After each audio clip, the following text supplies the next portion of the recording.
तो एक परमाणु से लेकर एक इतने बृहद धरती तक की क्या क्या प्रक्रिया से गुजरी हुई, उसको हम क्रमवत देखा है, विधिवत देखा है, उसको हम आपको बोध करा देते हैं। यह स्थिति मुझमें स्थापित हुई। इसी के साथ परमाणुओं के कतार में ही एक परमाणु को ऐसा देखा, जीवन को देखा। वो जीवन परमाणु मुझमें, आप में, आज पैदा हुआ एक आदमी में, शरीर छोड़ा हुआ जीवन में के स्थिति में ये सब सामान्य रहते हैं। शरीर को छोड़ करके भी जीवन रहता है और शरीर के साथ भी रहता है। शरीर के साथ क्यों रहता है उसको पूछा जाए तो आगे प्रसंगवश मैं बताऊंगा। इतने इस जगह में हम देखा कि शरीर के माध्यम से जीवन अपने को प्रमाणित करना चाहता है। इतने ही सूत्र है इसका। इस जीवन क्या प्रमाणित करना चाहता है भाई? उसका उत्तर यह मिला, जीवन पहले जीना चाहता है, उसके बाद तो जीने के साथ साथ सुखी होना चाहता है, सुखी होने के साथ साथ प्रमाणित होना चाहता है। ये तीन स्थितियां हैं। उसमें से जो पहला स्थिति है, जीना चाहते हैं, वो जीव कोटि में ही पूरा हो जाता है। जैसा है जो सुखी होना चाहते हैं और प्रमाणित करना चाहते हैं, ये मानव कोटि में ही पूरा होता है और कहीं पूरा होता नहीं है। इसको मैंने भले प्रकार से देखा। ये एक बहुत संतुष्टि की जगह मुझको मिली। उसके बाद उसी के चलते सुखी होने के लिए जो सूत्र रहा, व्यवस्था में जीना, ये भी देख लिया। ये जितने भी जड़ संसार है, जिसको हम आज कहते हैं पदार्थावस्था, प्राणावस्था, जितने भी ये खनिज व संसार है, उसका ठोस, तरल, विरल स्वरूप है। और जितने भी प्राण कोशाओं से बनी हुई रचनाएं हैं, जिसके मूल में बहुत सारे रस रसायनों का अनुभव हुआ है मानव जाति को, और भी जो करना है करते रहेंगे। तो इससे रचित सभी वस्तुओं का जो संयोग से ही कुल मिलाकर के शरीर रचना की बात देखी। भौतिक रासायनिक वस्तुओं से ही ये जीव शरीर भी बनता है, मनुष्य शरीर भी बनता है। तो इन शरीर में जो अंतर मैंने देखा, जीव शरीर मनुष्य शरीर की, वो ये है कि मनुष्य शरीर रचना में ही मेधस तंत्र समृद्ध हो पाता है। समृद्ध होने का मतलब यह है, जीवन बहुमुखी विधि से अपने को प्रमाणित करने योग्य मेधस तंत्र बना रहता है। इसको मैंने सटीक देखा है। इसमें कोई कोना मुझसे बच करके तो नहीं रहा है। यह सब देखने के बाद मुझको ऐसा लगा, जीव कोटि बिल्कुल अपने में व्याख्यायित है, अपने में परिभाषित है, अपने में व्यवस्थित है। वैसे ही मानव भी अपने में परिभाषित है और व्याख्यायित है, और इस ढंग से जीने पर आदमी को सुखी होना बन जाता है। ये भी हमको पता लगा। इसी के साथ साथ वो भी उत्तर मिल गई, वाकई में मोक्ष क्या है, बंधन क्या है। जिस बात के लिए हम चले थे, उसका उत्तर इसी जगह में मिल गए। कैसे मिल गए भाई? जीवन जो है स्वयं मनुष्य जो है ना, क्या प्रमाणित करना है? पहले बताया, सुख को प्रमाणित करना है। ठीक है, सुख को प्रमाणित करने की जगह में वो क्या होना पड़ता है? समझदार होना पड़ता है। मनुष्य समझ करके वो व्यवस्था को प्रमाणित करेगा और सुख को प्रमाणित करेगा। दूसरे विधि से कर नहीं पाएगा। मैं स्वयं साधना करता रहा, सब लोग करते भी रहे, बड़ा नियम संयमी, बड़ा सटीक रहता है आदमी, सब उमड़ करके हमको देखने आते थे। तो किंतु मैं गवाही कर रहा हूं, हम कोई भी, हमारा मानसिकता में कोई संयम नहीं रहा जब तक हम समाधिस्थ नहीं हुए। तब तक मुझ में कोई संयम नहीं रहा मानसिक रूप में। ये सच्चाई है। जब हमारे में इतनी ही बात रही एक प्रकार से कि हम यदि साधना करना है और कोई उटपुटांग हम नहीं कर सकते, उटपुटांग बात हमारा मन में ना उपजे, ऐसा कोई बात नहीं थी। यदि ये सच्चाई है, मैं जो गुजरा हूं, तब तो इसके आधार पर हम इस दावे के साथ कह सकता हूं, जब तक आदमी समाधिस्थ नहीं होगा तब तक उटपुटांग विचार ना आए, ऐसा कोई कायदा अस्तित्व में नहीं है। इसीलिए तो व्याकुलता की बात, माने मनुष्य स्वयं नहीं चाहता है कोई उटपुटांग बात हो, मन में आवे, ये कोई आदमी नहीं चाहता है। साधना करने वाला तो कोई चाहता ही नहीं है। मेरे अनुसार मैं भी नहीं चाहता रहा, होता जरूर रहा। यही स्थिति में यही संकट मेरे अनुसार सभी साधकों के सामने गुजरता है। इसी से जो साधक जो है जब तक सह पाता है सह पाता है, झेल पाता है झेल पाता है, जब झेल नहीं पाता है झेल नहीं पाता है, सह नहीं पाता है सह नहीं पाता है, यही मैं कह सकता हूँ। यही इसका समीक्षा है। अब जब इस मुद्दे का उत्तर मिल गया, क्या चीज बंधन और मोक्ष। बंधन क्या चीज है? मनुष्य जो है ना समझदार होकर के जीना है, मुख्य बात यह है। तो नासमझी से, नासमझी क्या है? पशु जीवन जैसा जानवर जैसा जीता है, जानवरों के क्रियाकलापों को हम एक मॉडल मान लें, उसी को एक कसौटी मान लें, उसी को एक प्रमाण मान लें, उसके अनुसार यदि हम जीने के लिए प्रवृत्त होते हैं, स्वाभाविक है हमारे लिए तो भ्रम हो गया, क्योंकि हम समझदार होकर के जीना है और नासमझी से जीने के लिए हमको परंपरा मजबूर कर दिया। उसका प्रमाण है कि कामोन्मादी मनोविज्ञान, भोगोन्मादी समाजशास्त्र और लाभोन्मादी अर्थशास्त्र, ये तीनों चीज दुकान सजी हुई है। अब इसके बीच में चलता हुआ हर अभिभावक अपने बच्चे को बहुत अच्छा बने, श्रेष्ठ बने, संस्कारी बने, सुंदर बने, सुखद बने, समाधानित हो, ऐसा आशीष करते हैं। मैं समझता हूँ हर अभिभावक किसी न किसी कोने से यही आशीष किया करते हैं। इसको भी हमने देखा है। अब इसका तालमेल कहाँ है? हम जो बच्चों को हम जो सिखाते हैं पढ़ाते हैं उसका और जो हम आशीष करते हैं उसका तालमेल कहाँ है? ये कहीं दिखा नहीं। तो तब हमको वो जो दूसरा भाग थी राष्ट्रीय चरित्र, संविधान, इसके मुद्दे में उसका भी उत्तर मिल गया। क्या मिल गया भाई? अस्तित्व में हर एक अपने त्वासहित व्यवस्था है, समग्र व्यवस्था में भागीदारी करता है। ये चीज मानव में आने के लिए रास्ता मिल गए, मानव का परिभाषा मिल गई, मानव शुद्धता जागृत मानव का एक परिभाषा मिली, उनका कार्य व्यवहार का स्वरूप मिली। उस कार्य व्यवहार को हम सूत्रित करते हैं, व्याख्यायित करते हैं, यही समाजशास्त्र या संविधान कहलाता है। संविधान का व्याख्या देने पर ही समाजशास्त्र है। मानव का आचरण को बोध कराना ही समाजशास्त्र का मूल वस्तु है। यह हमको समझ में आ गई।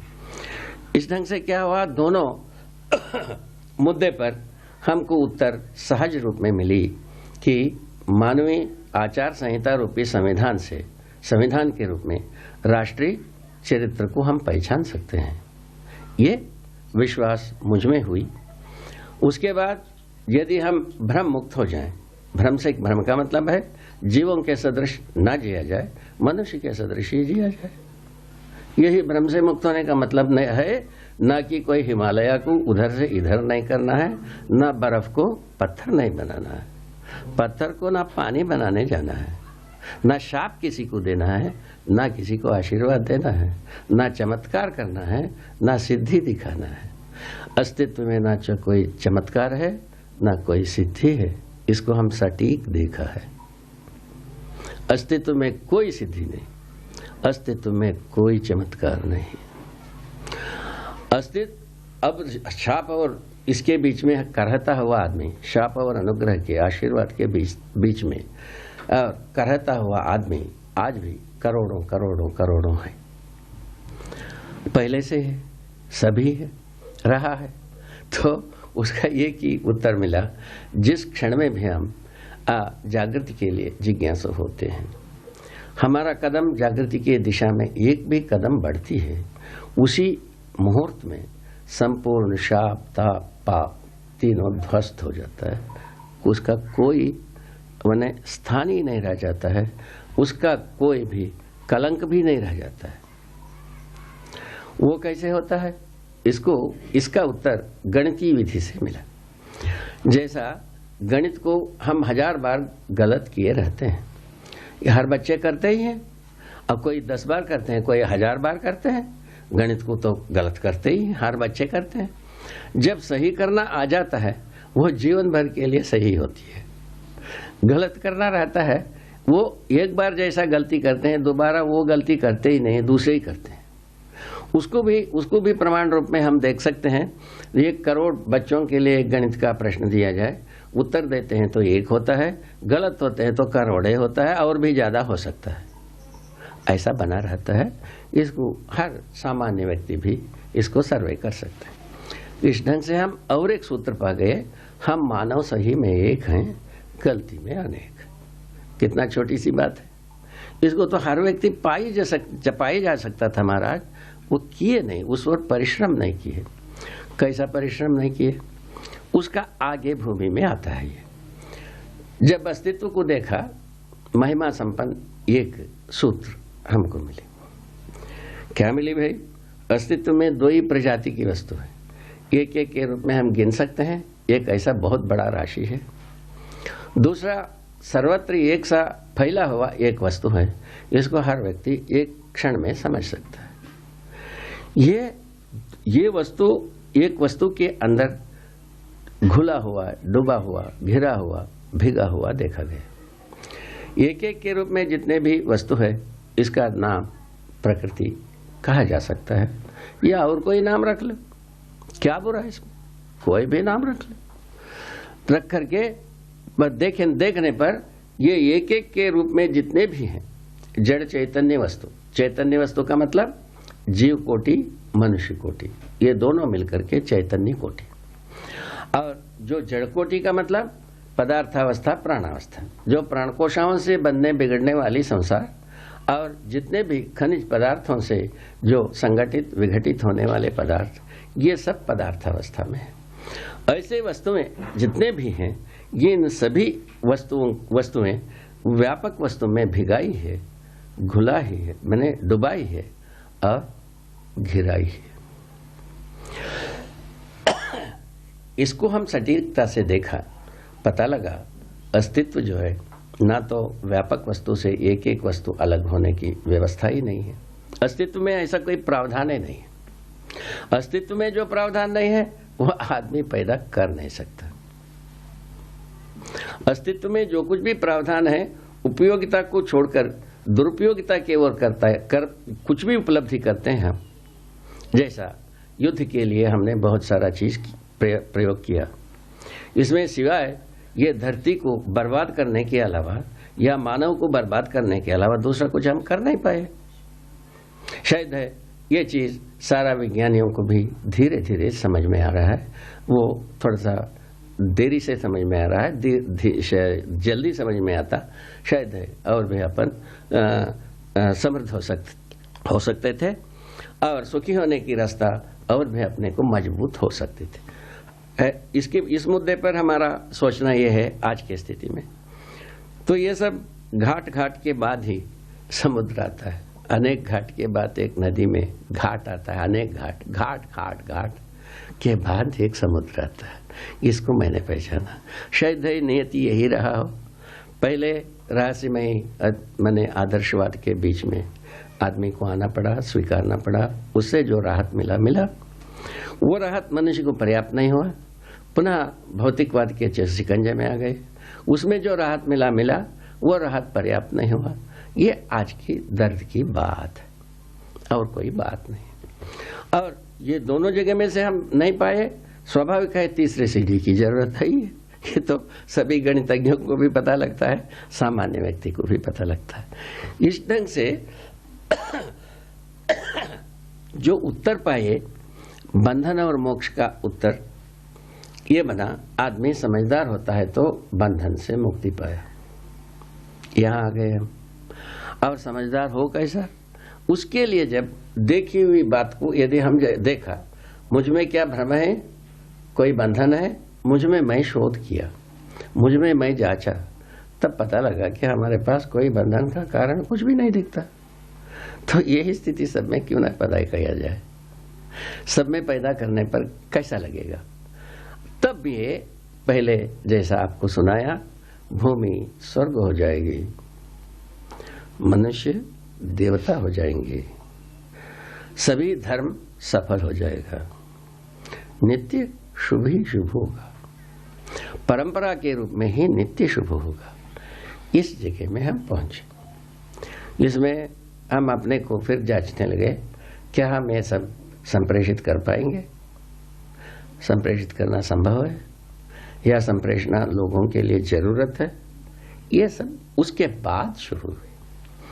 तो मुख्य मुद्दा, मुख्य घाट, और जो मैं अपने में आश्वस्त हुआ, तो एक तरफ राज्य संविधान में मानवीय आचरण रूपी, मानवीय आचार संहिता रूपी चीज को समावेश कर सकते हैं, जिससे मानवीय राष्ट्रीय चरित्र प्रमाणित होगी।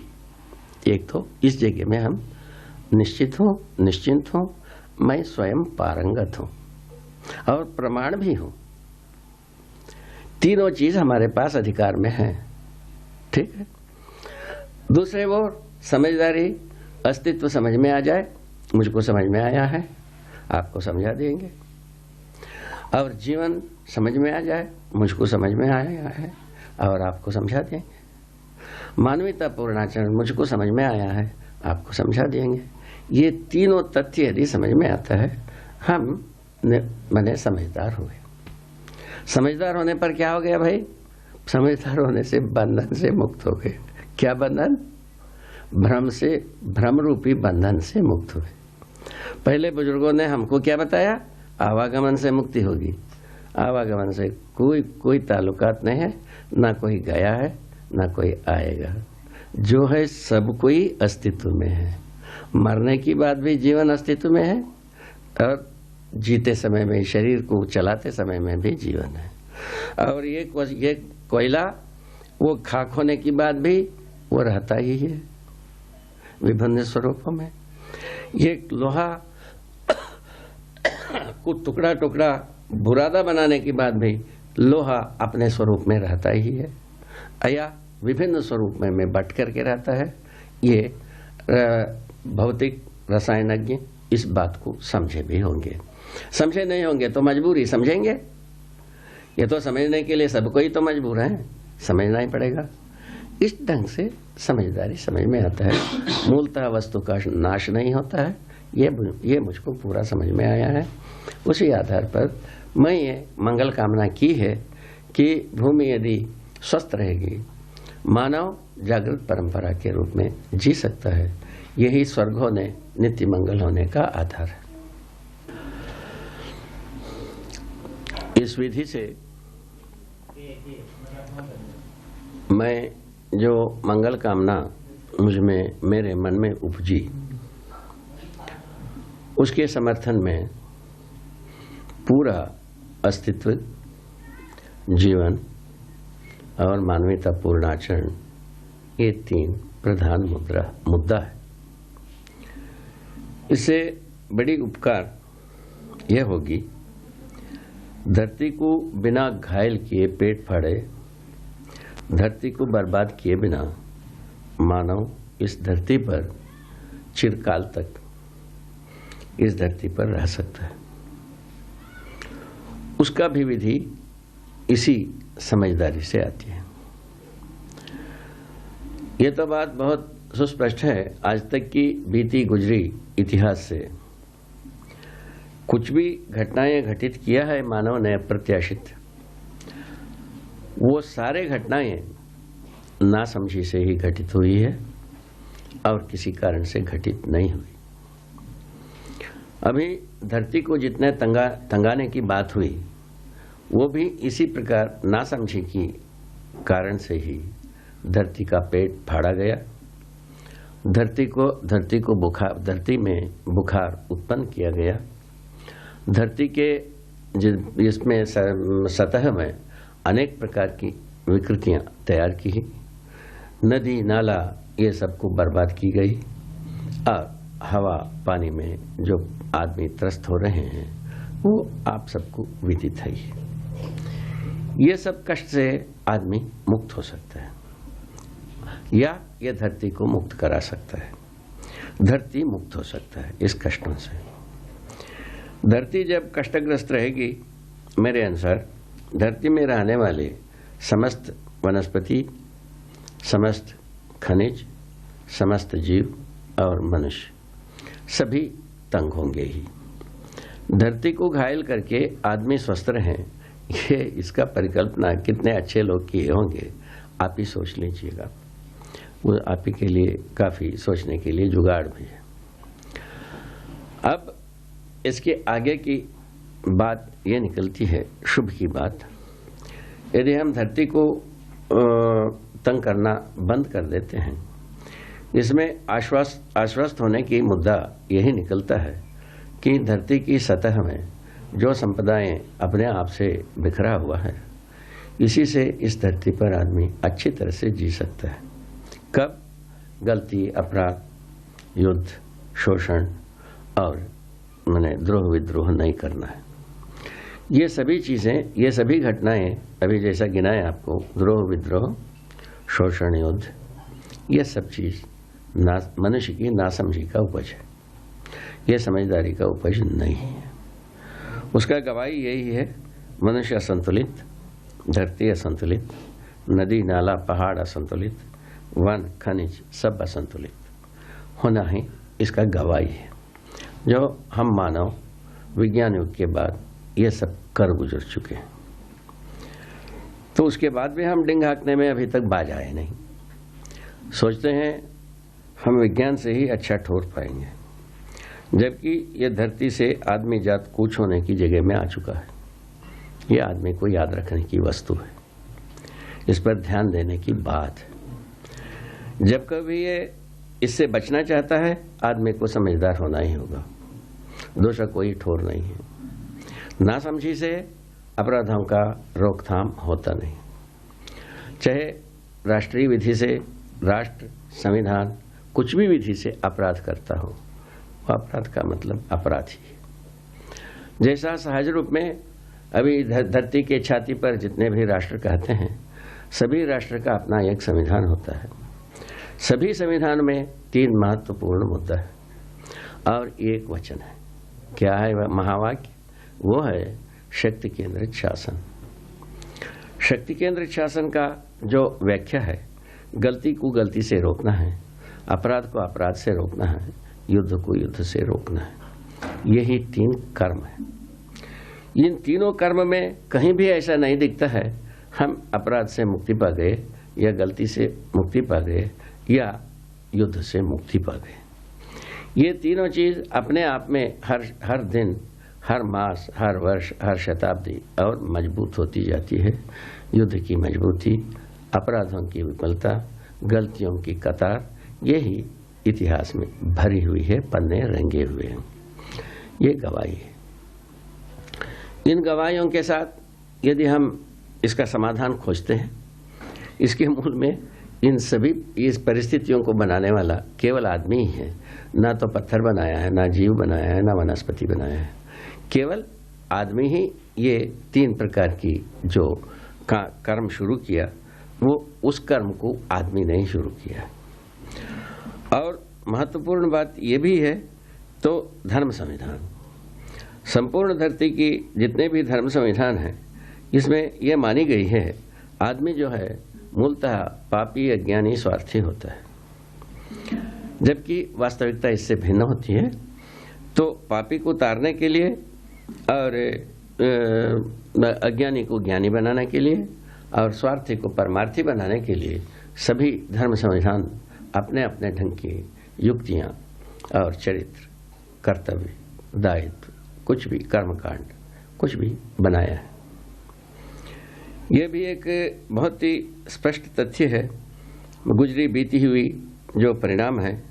तो अभी तक कोई अज्ञानी ज्ञानी हो गया, ये मानव जाति ने किसी को पहचाना नहीं है। और स्वार्थी परमार्थी हो गया, ये भी हमको प्रमाण नहीं मिला। और अज्ञानी ज्ञानी हो गया, ये भी नहीं हुआ। और पापी पाप से मुक्त हो गया, ये भी नहीं मिला। मैं आपको इसके पहले कुछ बताया था। समाधि समय पर्यंत तक साधना है।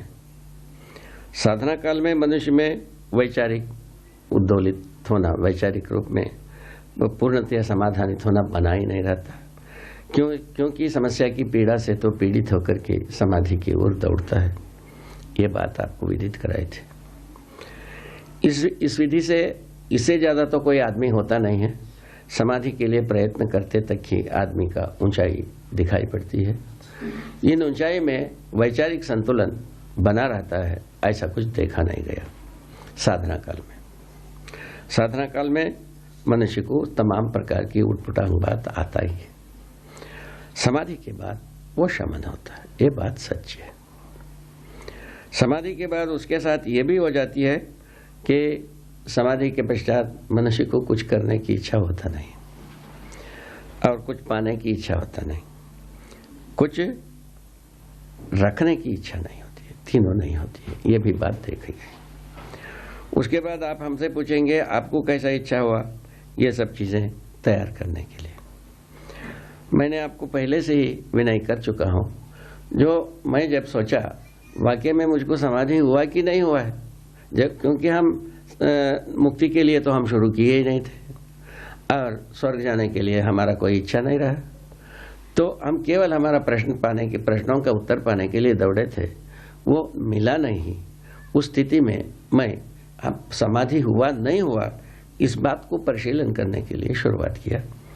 वो परिशीलन विधि में ये सब चीज सौभाग्य, मानव के पुण्यवश, मानव के भविष्यवश, मानव के माने सर्व शुभवश, सर्व कल्याणवश ये बात निकल के आ गई।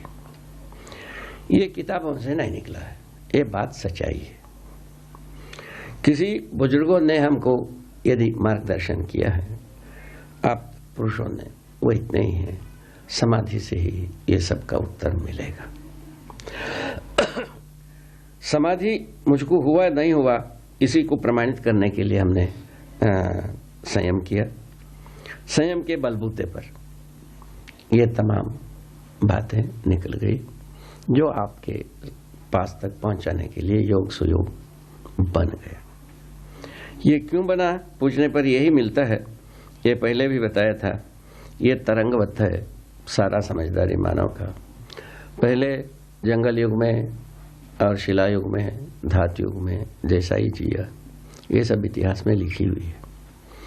जैसा ही राजयुग आया, कपिला युग, ग्राम युग से राजयुग जैसे ही आया, तो काफी लोगों ने राहत पाया, राजा जान माल का रक्षा करेगा, जबकि वो चीज अभी तक हुआ नहीं। जान माल की रक्षा हुआ नहीं है, अमन चैन तो बहुत दूर है। ये दो बात को सोचा गया था। ना तो अमन चैन के बारे में हम आश्वस्त हुए हैं, नहीं ये जो जान माल की रक्षा होती है इसमें भी हम आत्मनिर्भर नहीं हुए। तो हर परिवार, हर समुदाय इसी बात के लिए चिंतित रहता है कैसे जान माल का रक्षा किया जाए और अमन चैन से जिया कैसे जाए। इसको अभी तक की समुदाय तक ही मनुष्य सोच पा रहा है। ये स्थिति सबको विदित है। इन तथ्यों को हम ध्यान में रखने पर पता लगता है ये जो आदर्शवादी सीढ़ी लगी, जिससे लोगों को जो कुछ भी राहत मिली तत्काल, और जो वो राहत कुछ काल के बाद पर्याप्त नहीं हुई, ये पुनर्स्मरण दिला रहे हैं।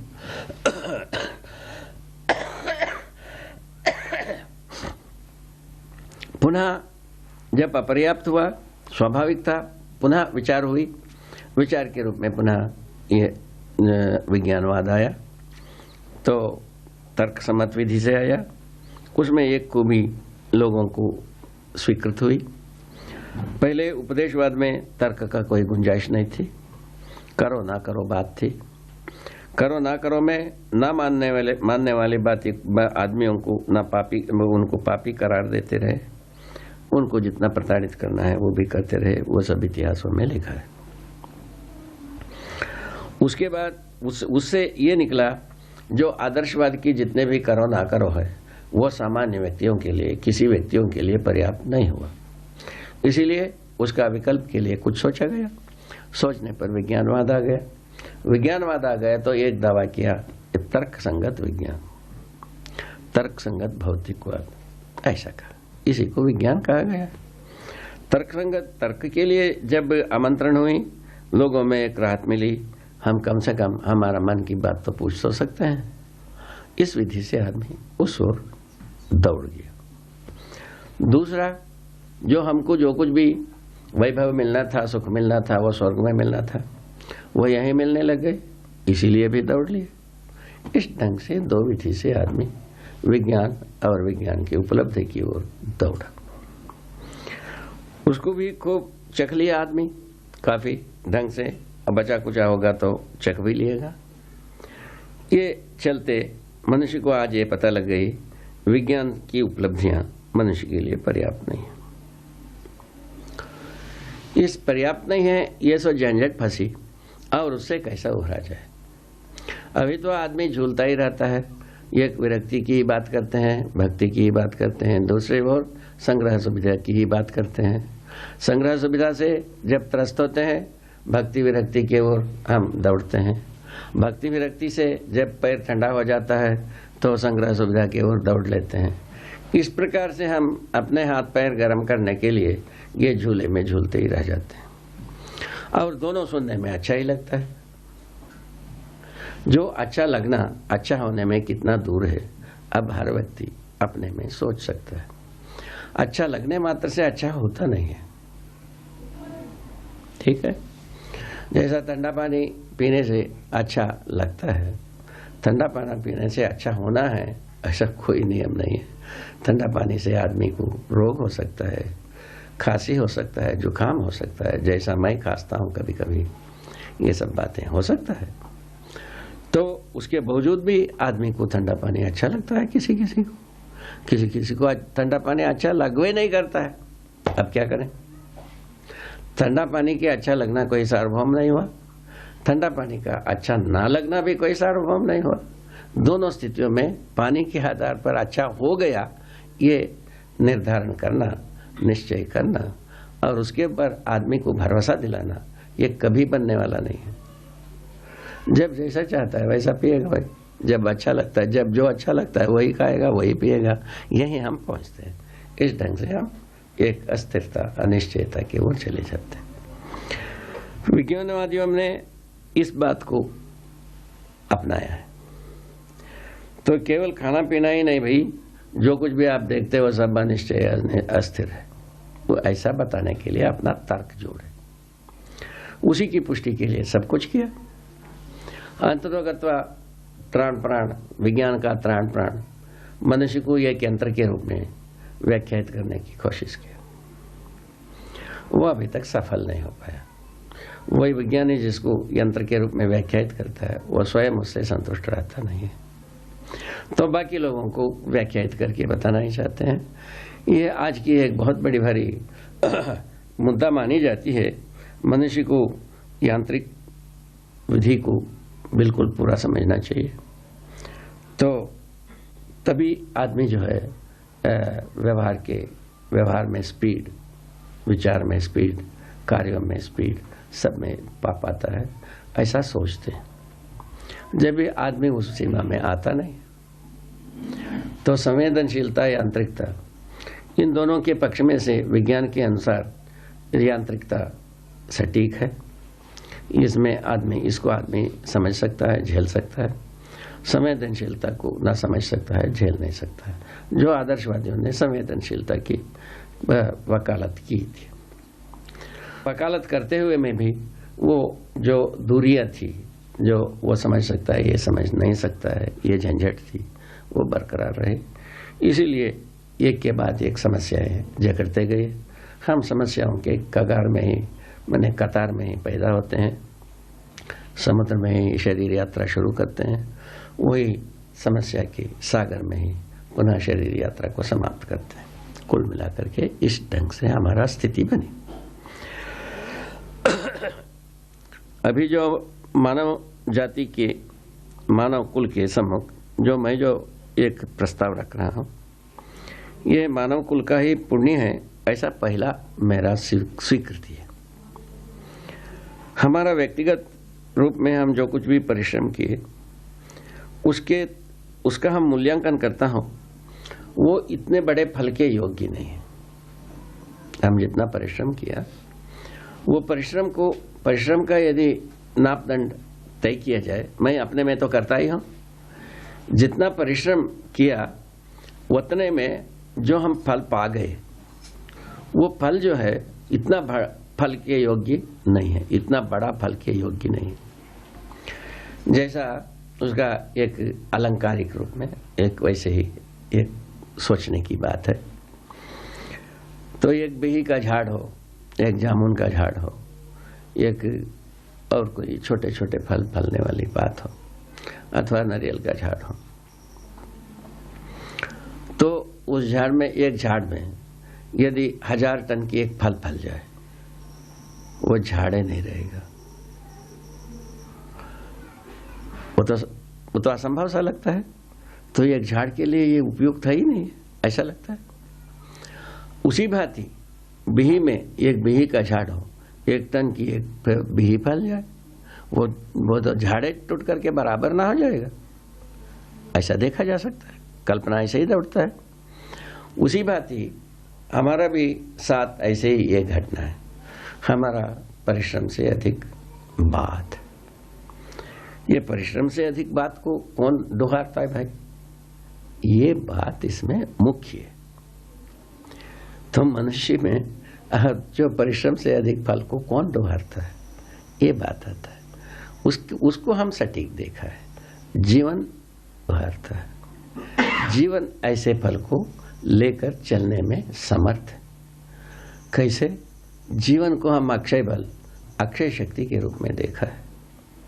आपको अभी अध्ययन कराते हैं, आपको समझाते हैं, आप जिज्ञासु हो तो आप समझ भी सकते हैं, ये भी सच्चाई है। आपको जरूरत नहीं पड़ा है, आप समझेंगे नहीं, ये भी सच्चाई है। आपको जरूरत हो गई है, आप समझेंगे। मेरा विश्वास है आपको जरूरत है, यहां हम आते हैं।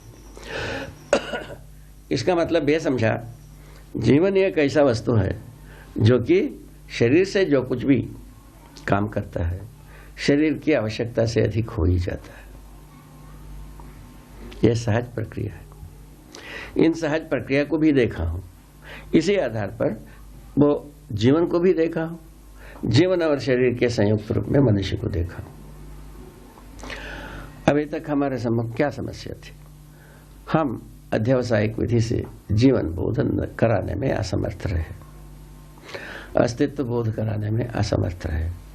जो कुछ भी विज्ञान ने अस्तित्व को बोध कराने गया, वो अंततोगत्वा अस्तित्व को एक अनिश्चयता की कगार में मानते हुए अपने ढंग, अपने अर्थ को, वही संघर्ष के अर्थ को जो अभी पहले बताया, कामोन्माद, भोगोन्माद और लाभोन्माद के अर्थ में संघर्ष करने के लिए, अपने हवीसों को पूरा करने के लिए वो अपना व्याख्याएं देते रहे। हम उसको स्वीकारते रहे। स्वीकार करके हम जब उसके द्वारा गुजरते, वो हमारे लिए तृप्ति का आधार नहीं बना। इस ढंग से हम अंतर्विरोधी होकर के जीते रहे। अभी जो प्रस्ताव आपके सम्मुख प्रस्तुत हो रही है, इसकी एक ही बात है। क्या बात है? हमको समझना ही है, हमारा जैसा आपको भी समझना है। मैं जांचता हूं अपने में, वैसे ही आपको भी जांचना है। और जांच करके जब आप तृप्त होते हो, वो दूसरे के लिए हम अपने को अर्पित करना होगा। दूसरे व्यक्ति को हम समझा पाए, तब हम हमारे में, मुझ में यह विश्वास होता है कि हम समझ गए हैं। जब तक हम दूसरों को समझा नहीं पाते हैं, तब तक हम समझ गए हैं, इसका प्रमाण ही कहा है। ये एक कसौटी है। समझदार हो गए, इसका कसौटी क्या होगा भाई? वो मुझ में जो अनुभव हुई है वो ये है, समझदारी में हम सह अस्तित्व को देखा है। सह अस्तित्व में मानव अपने परिवार की आवश्यकता से अधिक उत्पादन कर समृद्धि का अनुभव कर सकता है। व्यवहार में हर मोड़ मुद्दे में मनुष्य का समझदारी समाधान के रूप में ही ध्रुवीकरण होता है। इन तीनों बातों को हमने देखा है। जिसको हम अध्ययन कराना है, आगे आगे इसी का अध्ययन कराएंगे। तो इन अध्ययन क्रम में जब हमको समझदारी आती है, उसको हम प्रमाणित करने के क्रम में हम बहुत बड़ा दूर दूर तक हम फैल जाते हैं, जबकि शरीर इतने में ही रहता है जितना लंबाई चौड़ाई रहती है। हमारा समझदारी दूर दूर तक फैलता है। जैसा अभी आप ही हम एक कर्म कर रहे हैं, जो मानव के लिए जो एक प्रस्ताव प्रस्तुत कर रहे हैं, ये स्वयं में अपने आप से एक व्यक्ति की लंबाई चौड़ाई ऊंचाई की जगह में से बहुत दूर दूर तक फैलने वाली चीजें है। इसी प्रकार हर मनुष्य में वो मादा है, हर मनुष्य में वो योग्यता है, वो हर मनुष्य में वो अरमान है, हर मनुष्य में ऐसा एक उत्साह जगाया जा सकता है। कैसे? समझदारी के अर्थ में। यह इस प्रस्ताव का मतलब है। इस विधि से हम यहाँ पहुंचे। विज्ञान अपने में एक सीढ़ी है, उसके पहले की सीढ़ी एक आदर्शवाद है, उसके पहले जो सीढ़ी है कलाकारी, ग्राम और कबीला, समाज, संसार है, उसके पहले जो भटकता हुआ, जो जंगल में भटकता हुआ और शिलायुग में सिर कूटता हुआ, ये एक सीढ़ी है। इस ढंग से ये सीढ़ियां लग करके हम यहाँ तक पहुंचे हैं। इस उपकार को अपने को स्वीकारना चाहिए और इसके लिए हम कृतज्ञ हों। ये दूसरा एक स्थिति में हम पहुंच गए। अब ये पृष्ठभूमि का सामान्य उपक्रम आपको बताया, मैं स्वयं उसका सार संक्षेप क्या बना। हम स्वयं परंपरा ने जो उच्च कोटि की चीज हमको प्रस्तुत की, उसमें हम संतुष्ट नहीं हुए। फलस्वरूप हम अपने को एक जिम्मेवार व्यक्ति माना। हमारा प्रश्न का जिम्मेवारी मेरा ही है, ऐसा जिम्मेवारी को स्वीकारा। फलस्वरूप प्रयत्न किए, वैचारिक प्रयत्न किए, और कोई बात के लिए हम प्रयत्न नहीं किए। और वैचारिक प्रयत्नों में हम अंत में ये पाया, सभी मनुष्य सुखी हो सकता है, सभी धर्म सफल हो सकता है, ठीक है, और ये धरती स्वर्ग हो सकता है, मानव देवता हो सकता है। इस प्रकार की चीज पा गए। इसीलिए हमारा इच्छा हुई, हमारा उत्साह बना, जो सारा मानव के सम्मुख इसको रखा जाए, उसी प्रयत्न में हम चल रहा।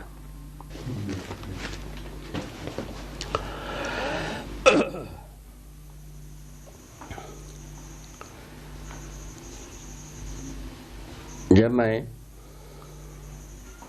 अपने में अस्तित्व समझा, अस्तित्व, जीवन और मानवतापूर्ण आचरण भले प्रकार से समझा, उसके तुरंत बाद ही मुझ में एक ऐसी स्थिति बनी जिसको अभी आपके सम्मुख रखना चाह रहे हैं। मैं अपने में विश्वास करना बन गई, अपने आप में बनी। इसमें कोई बहुत बड़ी भारी चक्रडंडी किया हो अथवा बहुत प्रयास किया हो, परिश्रम किया हो, ऐसा कुछ भी नहीं। समझदारी के तुरंत बाद ही स्वयं अपने आप में विश्वास होना शुरू किया। विश्वास को हम हर आयामों में जांचना भी शुरू किया। उसी भांति श्रेष्ठता का सम्मान करना भी बन गई, जो मतलब किसी भी श्रेष्ठता है उसको मूल्यांकन करना बन गए, फलस्वरूप सम्मान करना बनता है। हम जिसको मूल्यांकन करते नहीं हैं उसको हम सम्मान कर नहीं पाएंगे। मेरे अनुसार वो एक लक्ष्मण रेखा समझ में आ गई। समझदारी के बाद ही कहीं ये उपजना शुरू किया, श्रेष्ठता का सम्मान करना भी बनने लगा। तीसरा मुद्दा ये बनी, जो कुछ भी हमारा समझदारी थी उसके अनुसार हमारा व्यक्तित्व को पूरा का पूरा एक सुविधाजनक विधि से हम झेलने योग्य हो गए। मुझको कहीं भी ऐसा दिक्कतें नहीं हुई जिससे कि प्रतिभा के अनुसार, जैसा कि अस्तित्व सहज विधि के अनुसार, जीवन सहज विधि के अनुसार हम जी नहीं पाऊंगा, ऐसा कोई घाट अभी तक मिला नहीं। आगे जैसा हो, ठीक है, अभी तक तो मेरे सम्मुख ऐसा कोई घाट मिला नहीं। इसका नाम दिया है प्रतिभा और व्यक्तित्व में संतुलन, नाम दिया है। इसमें हम सही सच्चा उतर गए। तीसरे स्थिति में, पांचवें स्थिति में यह आए, व्यवहार में हम सामाजिक होने का तृप्ति मुझको अपने आप से मिलने लगा। उसका ज्वलंत गवाही ये हुई, हमको संसार के प्रति कोई भी शिकायत शेष नहीं रह गई। किसी के ऊपर मेरा कोई शिकायत नहीं है। अब रह गया मैं कितना सार्थक होता हूँ, नहीं सार्थक होता हूँ, उस बात की जांच हरदम करता रहता हूँ। इस ढंग से हम एक तो शिकायत से मुक्त हो गए, मेरे दायित्व कर्तव्यों को हम जितने संबंधों में जीता हूँ उस ढंग से हम जीने में सार्थक हो गए। दूसरे ओर भौतिक समृद्धि, तो हम यह भौतिक रूप में ऐसा तो हम आरंभिक काल में, बाल्यकाल से हम परिश्रमी परिवार में थे, परिश्रम करना हम जानते ही थे, सेवा करना भी जानते ही थे, किंतु समृद्धि का मतलब हमको समझ में नहीं आती रही। किंतु समृद्धि का मतलब हमको समझ में आ गया। हमारा परिवार के लिए जितना जरूरत है उससे ज़्यादा हम उत्पादन कर लेते हैं, हम समृद्धि का अनुभव करते हैं। इसमें शायद है किसी को शिकायत नहीं होना चाहिए, होता है तो उसको ठीक कर लेना चाहिए। ठीक है, तो इसके बाद ये इस ढंग से 6 बहुत बढ़िया चीज हमारा हाथ लग गई। इसका नाम दिया स्वायत्तता। मनुष्य अपने में स्वायत्त हो सकता है समझदारी के आधार पर। मैं स्वायत्त हुआ हूं, ऐसे ही आप भी हो सकते हो। इस ढंग की बात आ गई। उसके बाद आगे चल करके ऐसे समझदारी को हम वांग्मय बनाने के लिए तैयार हुए। जब स्वायत्त हुए तो हमारे बात संसार को हम परोस सकते हैं, बता सकते हैं, समझा सकते हैं, बोल सकते हैं, जी सकते हैं। ये सब साथ साथ आने लगा। फलस्वरूप इसको एक वांग्मय रूप, दस्तावेज का रूप देना शुरू किया। पहला दस्तावेज तैयार हुई मध्यस्थ दर्शन सह अस्तित्ववाद। मध्यस्थ दर्शन में, मध्यस्थ दर्शन को 4 खंडों में, 4 अध्यायों में ध्रुवीकृत किया। पहला अध्याय का नाम दिया है मानव व्यवहार दर्शन, दूसरा अध्याय का नाम है मानव कर्म दर्शन, तीसरा अध्याय का नाम है अभ्यास दर्शन, चौथा अध्याय का नाम है अनुभव दर्शन। इस ढंग से 4 अध्याय में पूरा दर्शन को लिखा। इन दर्शन का मूल तत्व है मध्यस्थ दर्शन। मध्यस्थ दर्शन का मतलब मैं इतने ही अभी बताना चाह रहे हैं। तो अस्तित्व में सम विषम मध्यस्थ शक्तियां अर्थात गतियां हैं। इसका अपने अपने ढंग की परिणाम है, जिसमें से मध्यस्थ बल और शक्ति वैभवित होना ही मानव परंपरा का अद्भुत देन है। ये इससे मैं भी चमत्कृत हुआ। अभी तक विज्ञानी, ज्ञानी, अज्ञानी कोई भी इसका गंध लग जाता है, वह चमत्कृत होते ही हैं।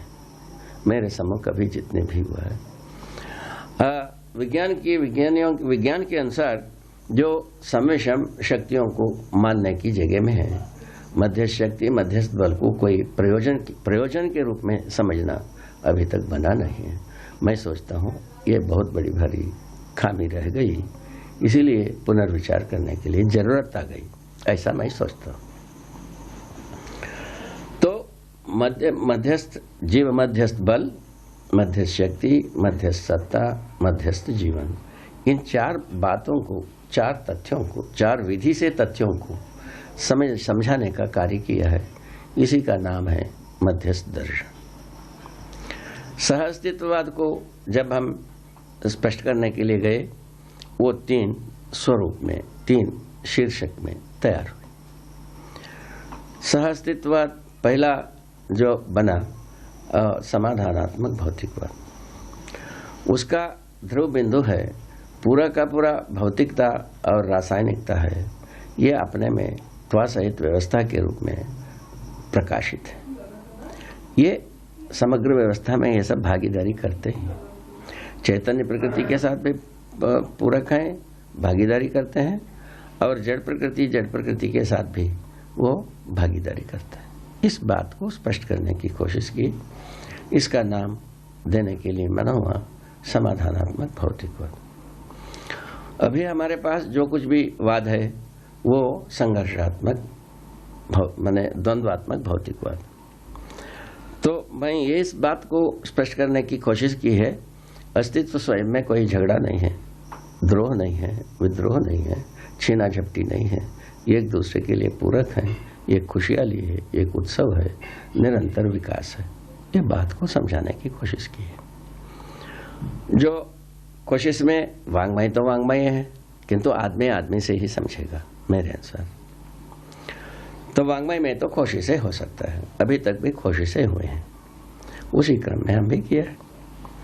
इसमें मूल मुद्दा यह है, त्राण प्राण की बात यह है, विज्ञान सम्मत विवेक, विवेक सम्मत विज्ञान विधि से तर्क को प्रस्तुत किया है। विवेक का तात्पर्य में यह स्पष्ट करने के लिए स्पष्ट किया है कि प्रयोजनों का पहचान, प्रयोजन यदि समझ में आई है, पहचान हो गई है, उसके लिए हम जो विश्लेषण को, उसका विश्लेषण हम करेंगे। प्रयोजन समझ में नहीं आता हो, हम विश्लेषण करते जाए, कौन सा दल में जाते हैं वो आपको भी समझ में आता है, मुझको भी समझ में आता है। विज्ञान की गति आज जहां आदमी जात को ले जा करके बैठाया है या धसाया है, फंसाया है, जो कुछ भी किया है वो आप स्वयं मूल्यांकन कर सकते हैं। तो समाधानात्मक भौतिकवाद के अनुसार जो कुछ भी अस्तित्व में भौतिक रूप में है, रासायनिक रूप में है, ये सब कोई व्यवस्था में है, ये मनुष्य की व्यवस्था में जीने के लिए प्रेरक है। ये समाधानात्मक भौतिकवाद का मतलब है। और दूसरा मतलब यह है, समाधानात्मक भौतिकवाद में सभी एक एक दूसरे के लिए पूरक हैं, वैभव के लिए सहायक हैं और आगे की विकास के लिए एक दूसरे के साथ अंतर संबंध जुड़ी हुई है। इस ढंग से समाधान बताई गई है। दूसरा जो एक लिखा मैंने सहअस्तित्ववाद को, दूसरा प्रबंध का नाम दिया व्यवहारात्मक जनवाद। मानव जो है अस्तित्व में व्यवहार पूर्वक ही माने संतुष्ट होने की जगह है। व्यवहार मानव के साथ करता है, मानव के साथ मानव का व्यवहार अपने आप में मानवीयतापूर्ण आचरण के रूप में स्पष्ट हो जाता है और उसको स्पष्ट करने की कोशिश की बहुत अच्छी ढंग से। उसके बाद तीसरा एक प्रबंध लिखा, अनुभवात्मक अध्यात्मवाद। अध्यात्म जिसको मानते रहे संसार और उसको समझाने असमर्थ रहे, और ऐसे अध्यात्म को हम आसानी से चंद क्षणों में ही समझ सकते हैं। जैसा आप हम बैठे हैं, आप हमारे बीच में जो विस्तार दिखाई पड़ती है, इसी को विस्तार और शून्य कुछ भी कहते हैं। ये विस्तार जो आप हमारे बीच में भी ऐसे ही है, ये धरती दूसरा धरती के साथ भी वैसे ही है, एक सौरव्यूह दूसरा सौरव्यूह के बीच में भी ऐसे ही है, और एक आकाशगंगा दूसरा आकाशगंगा के बीच में भी ऐसे ही है।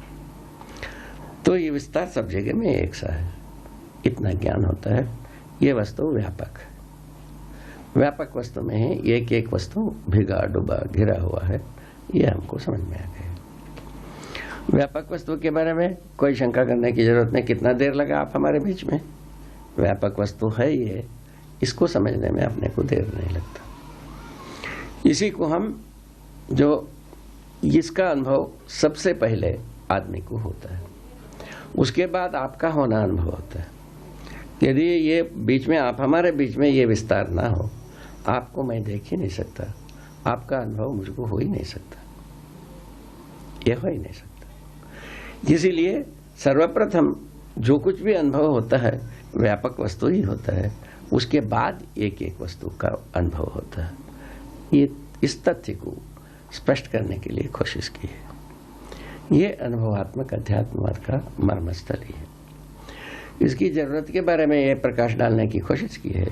इसमें भ्रमित होने के बाद आदमी मानव जाति अपने को पहचान नहीं सकता। अस्तित्व को समझे बिना अस्तित्व का ही एक पुर्जा के रूप में जो है मानव जाति, वो अपने को कैसे समझेगा? ये तो होना ही नहीं। इसीलिए अस्तित्व को समझना बहुत जरूरी है। वो ये व्यापक वस्तु में ही संपूर्ण एक एक वस्तु है, ये स्वयं सह अस्तित्व का गवाही हो गई। तो अस्तित्व सह अस्तित्व को हम यदि भुलावा देते हैं सिवाय संकट की और कुछ होता नहीं। ये निकल गया, इससे मूल्यांकित हुआ विगत का। अभी तक जितने भी हम द्रोह विद्रोह शोषण युद्ध किए हैं, ये सब का सब सह अस्तित्ववादी विरोधी है। सह अस्तित्व के विरोध में ही हम सब किया है। सब करने के बाद हम कैसे पाने के लिए कोशिश करें, पाने के लिए इच्छा करें, सही चीज को पाने का कोई आसरा ही नहीं रह गया। इसीलिए हमको गलत गलत ही घटनाएं सामने आता रहा। हम जैसा जब कभी भी रोते भी रहे, कभी हंसते रहे। जैसा किसी समुदाय परिवार व्यक्ति दूसरे किसी को मार डालता है, उनका परिवार वालों ने बड़ी खुश होते हैं, ये हमारा शत्रु को नाश कर दिया, बहुत खुश है। देश भी ऐसे ही सोचता है, सरकार भी ऐसे ही सोचता है। अब क्या किया जाए? ऐसे ही धर्मगति भी ऐसे ही मानता है, विधर्मी नाश हो जाए तो हम खुश हो जाए, ऐसा वो भी सोचते हैं। अब इस ढंग से किसके शरण में जाए भाई? धर्मगद्दी के पास जाओ तो ऐसा सोचते हैं, और राजगद्दी की बात जाओ तो ऐसा सोचते हैं। शिक्षा गद्दी में कोई दिशा ना हो और प्रयोजन समझ में नहीं आता हो, ये जो कुछ भी मिलता हो भ्रमे भ्रम मिलता हो, तीनवाद के रूप में आपको पहले से बता दिया। अब उसके बाद हम कहाँ ठोर पावे, कहाँ क्या करें, ये परेशानी थी जिसको हमारा पहले की जो ये सब स्थितियां जागृति की पहले हमारा जो परेशानी थी, वो सब इसी प्रकार मुझ में भी था। आप लोगों के साथ भी वैसे ही है। आप लोग भी उसी खेत की ढेले हैं जो मानव परंपरा की एक शरीर है। शरीर का रचना गर्भाशय में होता है, उसके मूल में जो प्रक्रियाएं होते हैं वो सब आप हम समझ गए हैं। और उसके बाद यदि कोई चीज है, जीवन है, जीवन शरीर को जीवंत बनाए रखा है, और जीवंतता पूर्वक ही हम कष्ट सुख को भोगते हैं, ये सोचते हैं और एक दूसरे से बात करते हैं।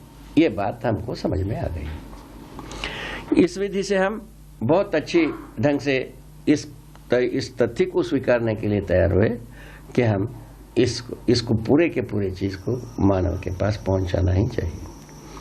उसके बाद उसको शास्त्र के रूप में हम पा गए। शास्त्र के रूप में पाया तो क्या पाए? माने शास्त्र के रूप में पाने का मतलब जीने की कला के रूप में।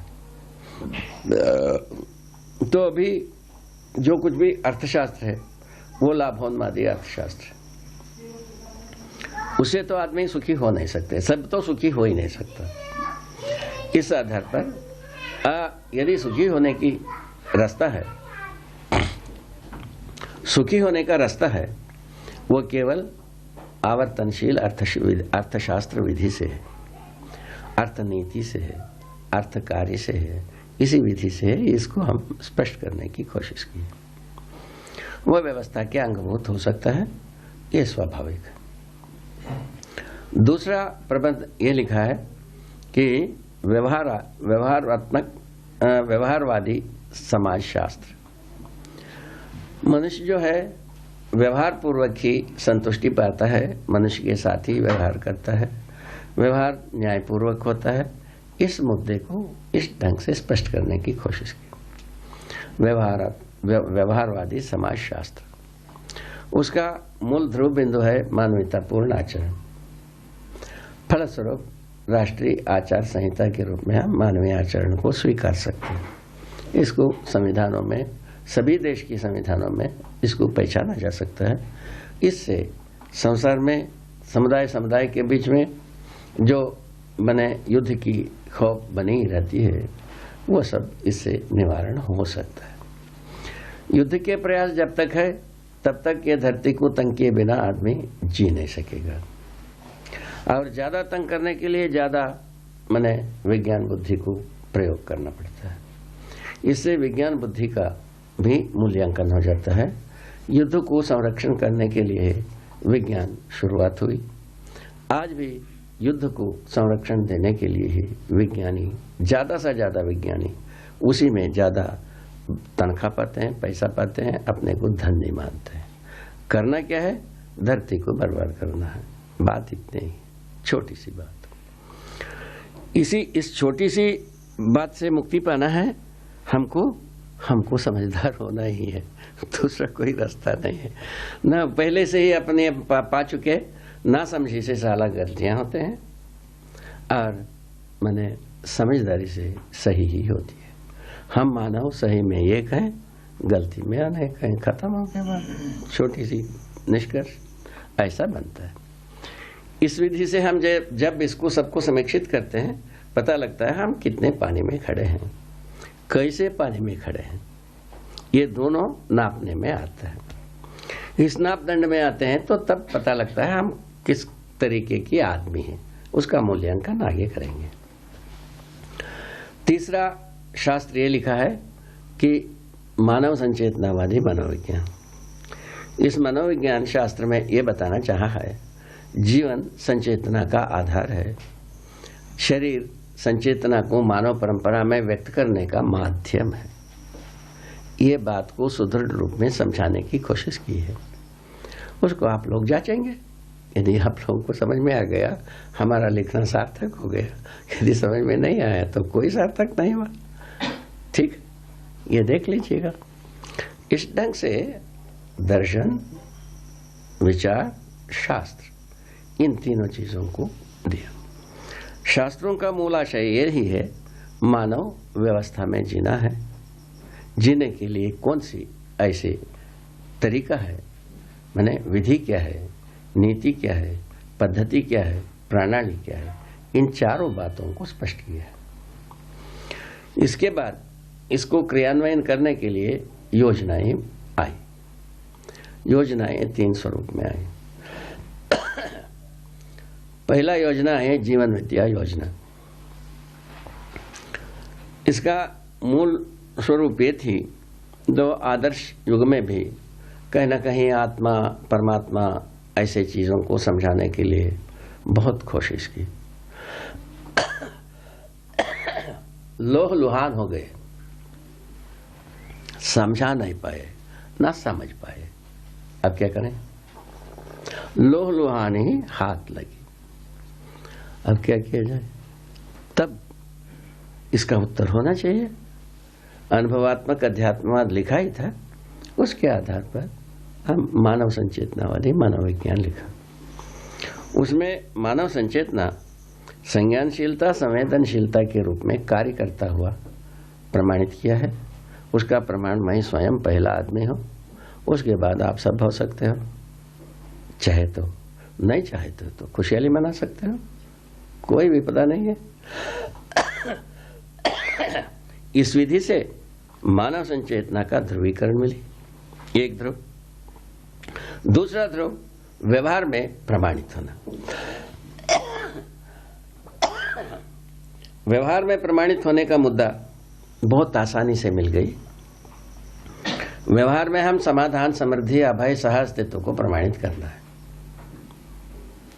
ठीक है। इसके लिए न्याय माने नियम, न्याय माने व्यवस्था, समाधान और सत्य को प्रमाणित करना है। ये प्रमाणित करने की विधि के लिए ये पूरा वाङ्मय को आदमी के समूह, मानव जाति के समूह और मेधावियों के समूह, सर्व मानव के समूह प्रस्तुत किया। ठीक हो गए। इस ढंग से ये 3 योजना में से एक योजना जीवन को समझाने के पक्ष में है, क्योंकि आदिकाल से इसमें इसी मुद्दे पर ज्यादा पराभव हुई। पहले उसी को आजमा लें। यदि अपन समझा पाते हैं, आगे की 2 बात समझ में आएगा ही, उसमें ज्यादा कठिनाई नहीं है। कठिनाई जो कुछ भी है स्वयं के प्रति अनजानता है, स्वयं के प्रति अनभिज्ञता है। यही अपने को ज्यादा से ज्यादा परेशान किया है। उसको दूर करने के लिए ये जीवन विद्या को बताने की कोशिश की। इसका जो माने केंद्र बिंदु हैं, वो जीवन हर मनुष्य में समान है। बच्चे, बूढ़े, शिशु, वृद्ध सब में समान रूप में विद्यमान है। समानता का आधार जीवन है, ना कि शरीर। शरीर कभी भी ये दो शरीर एक समान होते ही नहीं। ठीक हो गया? शरीर की विविधता रहेगी, जीवन की समानता रहेगी। जीवन समान है, जीवन शक्तियां और बल समान है, और जीवन का लक्ष्य समान है। इन चार मुद्दे को मैं पा गया। जीवन अपने में जागृत होना चाहता है, जागृति इसका लक्ष्य है। हर व्यक्ति जागृत होना चाहता है, हर व्यक्ति समाधानित होना चाहता है, हर व्यक्ति न्याय चाहता है। ये तीनों जीवन का चाहत है। आप सब इस बात को जांच सकते हैं।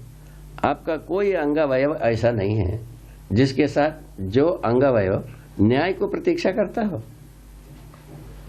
आप सब जांचिए, आप ये पाएंगे कोई अंगावयव आप नहीं पाएंगे जिसमें न्याय का प्रतीक्षा हो, न्याय को चाहता हो। ऐसा कोई जगह आपको मिलेगा नहीं, जबकि आप स्वयं चाहते हो न्याय। ठीक है?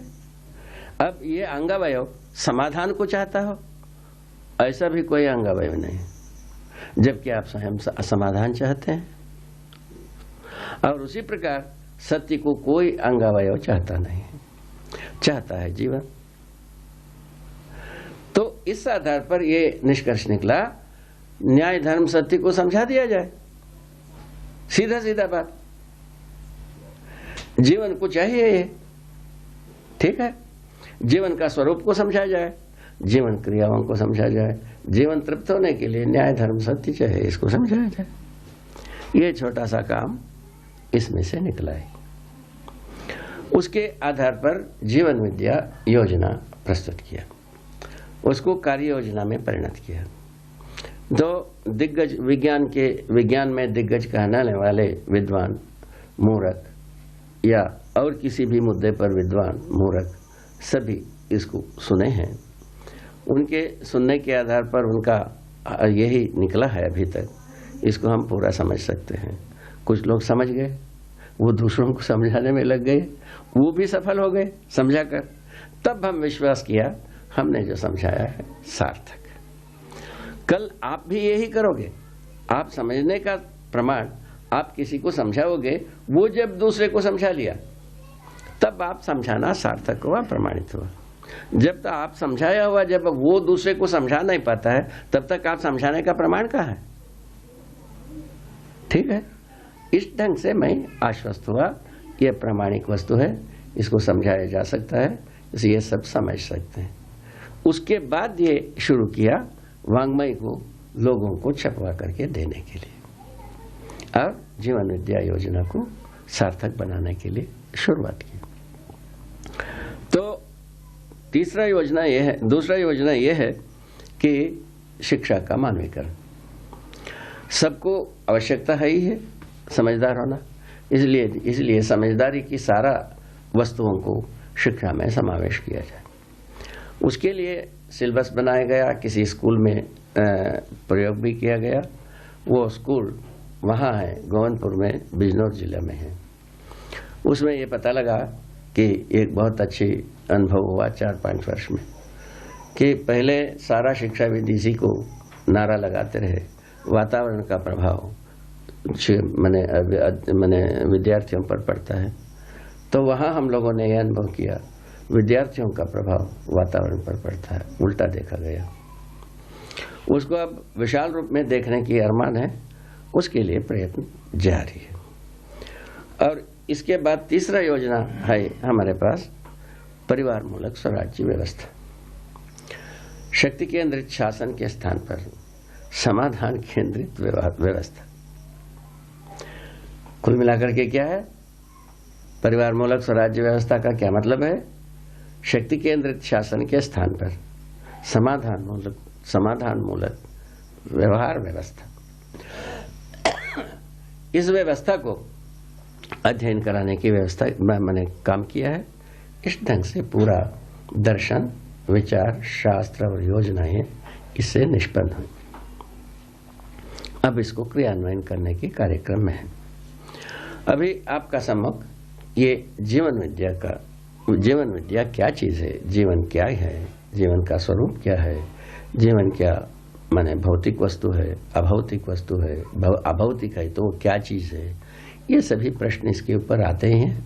उसका उत्तर इस विधि से आता है।